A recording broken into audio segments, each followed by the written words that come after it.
Hey, what's up, friend? Are you a mama who wants to stop just getting by? Maybe you're motivated to grow yourself in your motherhood, your marriage, and you want it to bear fruit. Or maybe you want to stop letting the mom guilt, the shame, the limiting beliefs, and lies. Amen. That's me right there, sister. And start stepping into the woman and the truth that God has created you to be. While we're juggling all the things, right? Nursing a baby, battling laundry, trying to keep it together, and a spicy marriage. But where the heck do we start? Hey friend, you are in the right place. I am here to hold your hand through this journey because I believe when you're ready to take control of your life, beat the limiting excuses, and step into the woman God created you to be, you can not only survive, but you can thrive. But you're gonna have to show up for yourself. It's time for me to tough love your way through taking self-care seriously, investing and growing in your marriage, and owning your motherhood, and getting rid of those excuses because the glory is in the journey. It's in the mess. In this podcast, you'll find navigating mom guilt, mindset, and marriage strategies and everything in between, with no fluff and lots of fun. Let's go.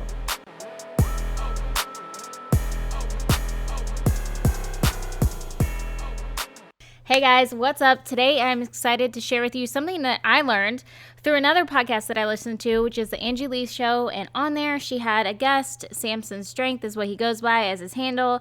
But I believe his last name is Odusanya.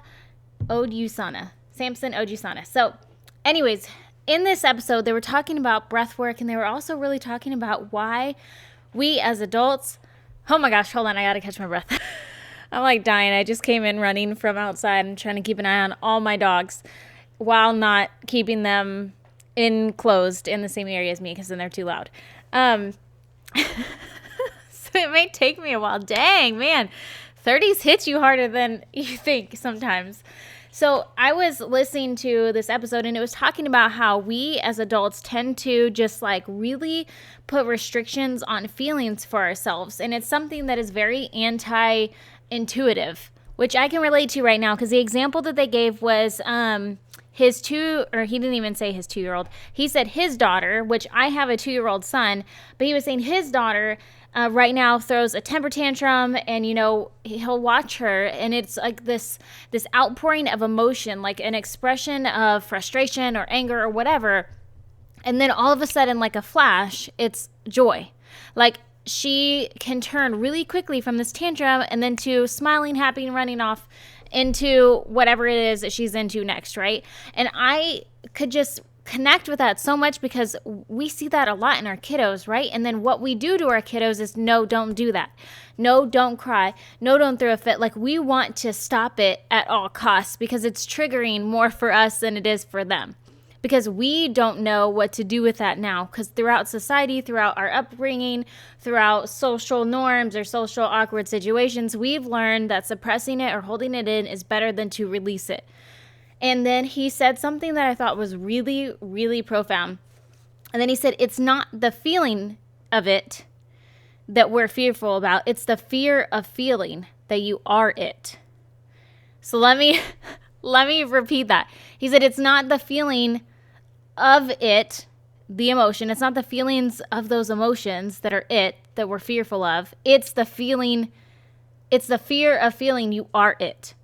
So when it comes to sadness, depression, extrovertedness, it's not the fear of feeling those things. Like we're not afraid to feel those things. We are afraid that we are it. So we're afraid that we are depressed, not that we're feeling depressed, or that we are actually a sad person, not that we are sad, right? So like, and I can relate to this so, like, are you guys like feeling this? Was this like hitting home for you in any way like it was for you? And I was listening to this part, I was like, dang, that is so deep.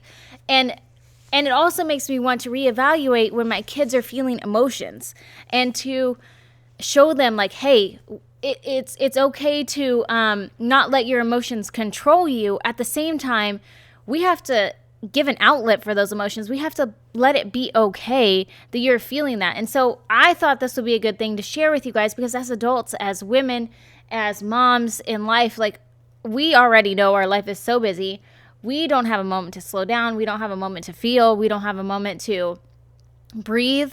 Like when is the last time that you took a deep breath through your nose and out your mouth? if you haven't done it in a while, let's do it real quick. I'm going to get woo-woo up in here, and you're going to take a deep breath in your car, because some of these days I realize I'll go all day without taking a freaking deep breath. And that's lack of oxygen to our brains, which helps us think, which helps us navigate, which helps us, control our emotions, which helps us live life, guys. So let's take a deep breath, not only because we probably need it as a collective unit, but I need it after running. So this is a kill two birds with one stone kind of thing. So we're going to take a deep breath through our nose.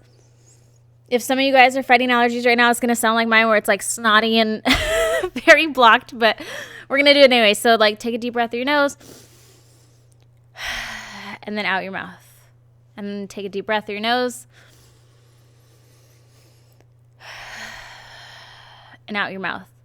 There is a legit time where I went to see my naturopath, and it showed on my scan that I was not getting enough oxygen to my brain.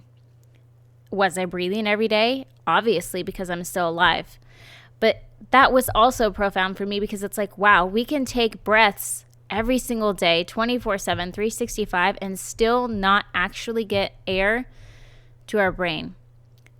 The thing that we need to survive the most, the air that we're breathing, it's free to us. I can access it within a second by going right within an inhale. And yet I still lack to use it because I'm going too fast. Do you know how insane that sounds? That I'm too busy in life to take a deep breath. Even though it's free to me, it's on my lips. Life and air is on my lips, and I feel too busy to take advantage of that. That is insane to me. So I guess with this episode, I wanted to share with you guys is just the importance of loving as we're moving into this season of really becoming in love with ourselves, our entire selves, because you can't love your body and maybe your personality without loving your entire self, including your feelings, including the makeup of who you are, including the fact that you occasionally get depressed, including the fact that you occasionally get anxiety, or that you do have those things, or that that's a part of you, or that, you come from a culturally diverse background, or whatever, right? Like, you can't just love the legs and not love the arms, right? We can't just love part of ourselves and not love our entire self. And so I think that is what I want our journey to be this year, is to love our entire self. To be found is what I've been calling it. Because sometimes we just kind of feel like we're going through life and it's our kid's life that we're going through. We're just the taxi driver, or it's our husband's life and we're just making the lunches, right? Or whatever. And it's not that we can't serve those people and love them and outpour to them, but it can't be to our detriment. We have to also prioritize ourselves if we're going to be the ones pouring into all these lives around us. If we're going to be the ones raising up these world changers, these children of God, right? Like, we have to take time to love our entire self, to pour into our entire self. And so when he was talking about these feelings, I was like, man, that is something I think that we don't sit well with. At least I don't. I don't know if you do. I think that as I was growing up, and also when I talked to a lot of women, every time you sit with a woman and you're having a serious conversation, she immediately apologizes for her being upset, or for her feeling irrational, or for feeling, this, that, and the other. It's always like, oh yeah, like, and you get, she's sharing a story with you and she's like, I'm so sorry, I don't know why. Because it's natural. Because it's a human nature response. Because you are human. We shouldn't apologize. And then sometimes I notice this even in my own mom, when she gets upset, she's like, I'm sorry, I'm this way. And I'm not even irritated. I'm not even bothered the least bit until the moment that she apologizes. And maybe that's a me thing, but also that is an irritation of, it's a human nature response. You should not expect yourself to not have a human nature response, or to be human, or to have feelings, or to feel like your feelings are in some way irritating, or that you're in some way inconveniencing someone. It doesn't inconvenience anybody but yourself to give yourself a lack of outlet to express those emotions. It's okay to cry when you watch those military homecoming videos. It's not silly. It's emotional to watch those because you can relate. You're putting yourself in their shoes, and that's okay. It's those times when we all of a sudden get to a breaking point and we just break down, right? It's our kids it's all of a sudden a Sunday morning, our child threw their macaroni ball on the floor and you just like lose it, right? You just in deep waters with your tears. You're like on the floor crying and it's this and it's that. And it's because we bottled everything up for so long that it took one spill of pasta noodles for us to just completely let loose of everything that we were holding on to.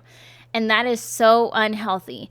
And I just wanted to bring that up because maybe it's something that you're struggling with. It's something that I am definitely wrestling with and thinking about now as it brought to my attention of, especially if you grew up in a home where feelings weren't expressed very well, your feelings, as long as they were displeasuring to somebody else, were an inconvenience, or if you just did not feel like it was a safe place. Maybe you don't feel like it's a safe place in your marriage now to have those feelings, but also maybe have you ever thought that it's not a safe place because you've continually suppressed them so that when they do come out, it's a negative experience for yourself and your spouse to have those feelings? So I don't think this is going to be an episode where I have a definite answer for you as to how to navigate this. I think that only you're going to be able to be the one to navigate through this. I just want to propose those thoughts to you so you can wrestle with them, chew on them a bit, and then see what comes up, see what what comes to mind, what immediate struggles come to mind. And I think this is where journaling that out would be awesome, or talking it out with somebody would be awesome. And then asking yourself, what is it about the fear of feeling that I am blank that is keeping me from feeling or expressing these feelings of blank, right? So whether that's depression or anxiety, and then also what kind of freedom does that bring you to actually put words to it? Because I've never heard it like that of, it's not the feeling of it that we're afraid of, it's the fear of feeling it that you are it that we're afraid of. So that was just huge for me. I don't know why. I'm still blown away by the way that, those words were put together in a way that was just like, wow. It was like mind opening for me. So also keep in mind that we cannot know day, which this is something that he had said. I can't remember if it was Angie or Samson in this episode, was you cannot know day without night. You cannot realize that you're experiencing day without also experiencing night. Otherwise, we wouldn't know a difference. So that also is just like, I don't know how you could take such simpler words and just blow my mind today, but that's what happened. So like I said, I don't think I have a solution, but as our goal continues throughout this year to become more and more in love with our entire selves, to completely find ourselves and continue on this journey of becoming found by ourselves, I just thought that was a really great thought to wrestle with and to bring to the table to you guys and to see what you come up with. I would love to see your thoughts and what you are struggling with, what you're coming up with, and let's talk about it, because there is no shame in your game. Let me just put it out here right now. One thing that I was very ashamed of that I've come to realize that I have and I didn't ever think of, or that I didn't ever think to put a label on because I didn't want to be anything, was I'm pretty sure seasonal depression hits me hard. I am one of those where when there is no sun, when it's cold, when it's rainy, like my body, my attitude, my posture, my energy also is similar to that of the weather. So especially if it's days and days and days at a time, and then it just mentally puts a toll on me. I love the sun. I love the sunshine. It does something for my body. It does something for my energy. I could be outside all day long. If it rains, I hate it immediately. I do not like it. I do not like cold weather. I do not like gray skies. I do not like any of it. And then when you put days and days on top of that, I just don't fare well. That's just how it is. Who cares, right? But then I was so afraid of putting something on that. I just always thought, man, this is just the time that I get sad, right? And that's so ridiculous because I was afraid to actually say it out loud and to look into seasonal depression because I was afraid of being it, right? Being labeled as somebody with some sort of depression, like that just felt so heavy and so labeled and so wrong. But what it allowed me to do once I was like, oh, you know what? That's probably like, I probably have a degree of that. That's probably what's happening to my body. And that's all it is a chemical makeup, a chemical reaction that's happening in my body. And now that I've been able to pinpoint that, to say, oh, now I can research, well, in the months prior to wintertime, when I know it's going to be raining, when I know it's going to be cold, when I know it's going to be groggy, I can start to up my intake of vitamin D. I can up my intake of going into the sauna. I can up my intake of going into the sun right now. So now that it's sunny, I know that I need extra time outside. So I'm giving my body and preparing my body for when there is a lack of that. So that way, when there is a lack of that, my body can still adjust and pull from its reserve and say, oh, here, I have a little bit left over from that other day. Here's what'll get you through today.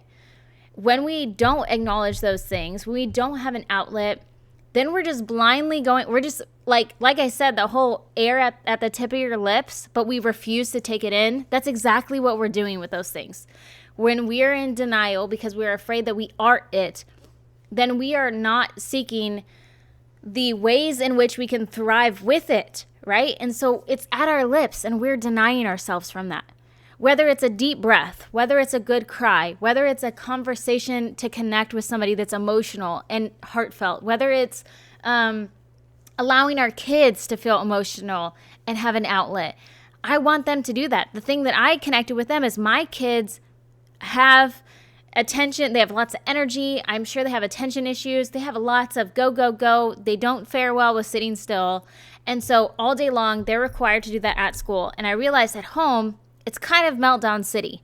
And when they come, I put this together that, oh my gosh, they've been putting themselves together all day long.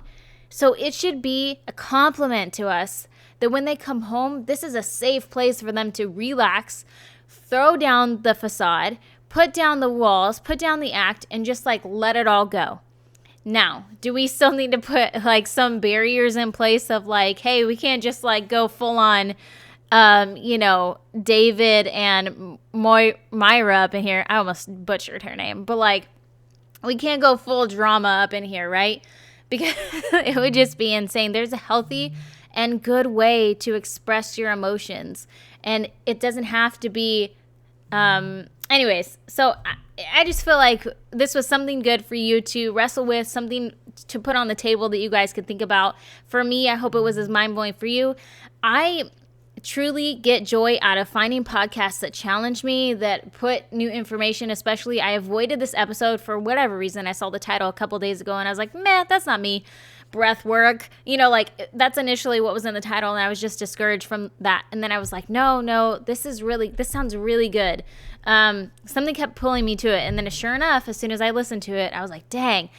So I bring that up off topic to say what you're putting in your body, just to be mindful, whether it's through your ears, through your mouth, or on topically, whatever, right? It all matters. And I say that because I'm really mindful with the music that I'm putting in my head right now, the podcast that I'm listening to in my head right now, because I have this one goal in mind, is that it's to love my entire self. It's to put things forth that will help me to be a better version of myself, to help me be a better wife, a mom, a woman. And so that's just a little nugget, food for thought for you guys today.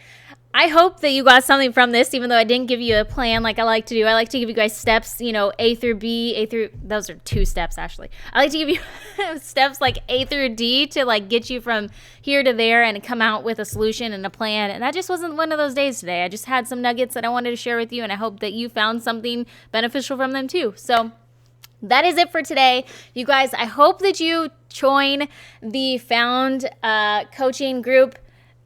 I want to mentor you guys and walk alongside you in this journey of finding and loving our entire self. And I think it's going to be a lot of fun. Again, I'm only taking 6 women. It's going to start, I'm going to start opening the application process January 17th. And then we will see, I need to pick a close date for that. But January 17th will definitely be the day that I open that cart for you guys. And we'll meet on Zoom, as much as I hate Zoom. PTSD from like home school, but we'll make it fun. It'll be fun. And Y'all, do not be afraid to dance with me. Like, it's going to go down. We're going to change our lives, guys. We're going to get in there, get dirty, get messy, have fun, and grow. So I hope you guys have a great day, and I will catch you next time. If you feel like you've been putting yourself on the back burner for so long, you're short with your kids, you're irritable with your husband, you're disappointed in your intimacy, and you're burnt out, the fun is gone, and you're not sure how you've lost yourself, but you're not sure how to find yourself either. Maybe you've never lost yourself. Maybe this is the year you just want to prioritize you, try new things, put the spice back into your life and your marriage, and become a bolder woman in Christ and motherhood. Girl, you need to join my Found coaching program. In this program, my desire for you is to fall in love with your entire self and to become found with your entire self. So with that, coaching opens with me in a group experience. 6 women, January 17th. I had to think about that for a second. And I would love to see you there. If you felt like this episode that you're listening to right now benefited you, or it could benefit somebody else you know, I would love for you to share it. And also share your review with me. I want to see what your takeaways are, what you're getting from this, and even what you're not. It helps me help create better episodes for you. And also I want to see us grow together and grow as a unit and help other mamas that need to hear something that we may have found useful. All right, guys. Thanks for listening.